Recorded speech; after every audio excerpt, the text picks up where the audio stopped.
15 diena. Mano tikslas aš. Deklaravimas. Jei esate palikti, kenčiate dėl meilės be atsako arba ieškote meilės, jūs turite pamilti save. Jei jūs kol kas negalite pamilti savęs tokio, koks esate, ugdykite save, tobulėkite, užsirašykite į klubą, pradėkite rimtai mokytis užsienio kalbos, pamėginkite rengtis naujai neįprastai, pasidarykite magišką tatuiruotę, įsigykite stebuklingą talismaną, tai kuloną ar žiedą. Tobulindami save jūs surandate naują gyvenimo prasmę. Rūpinimasis savimi gali tapti jūsų tikslu, jeigu kito tikslo kol kas nėra.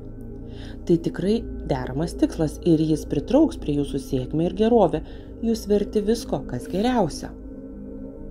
Aiškinimas. Taip jau sukurtas žmogus, kad būna patenkintas savimi, jei kiti jį vertina, o save jis myli vėlgi tik tuomet, jei kiti jį myli. Bet juk pasaulis tai veidrodis, iš kur ten atspindyje atsiras meilė, jei pačiame vaizde jos nėra. Susidaro uždaras veidrodžio ratas. Kaip iš jo ištrūkti? Labai paprastai. Pirma, kaip žinoma, mes visada mylime tuos, kuriais rūpinamės, vadinasi, reikia skirti savo daugiau dėmesio, rūpinti savimi. Antra, meilė panaši į bumerangą. Jeigu siunti ją į pasaulį, ji grįžta pas tave.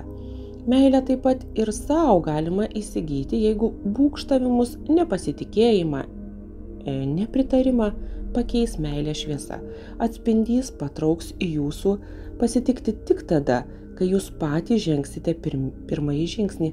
Susidaro grįžtamojo ryšio grandinė. Aš siunčiu į pasaulį meilę, ji atsispindėdama grįžta pas mane.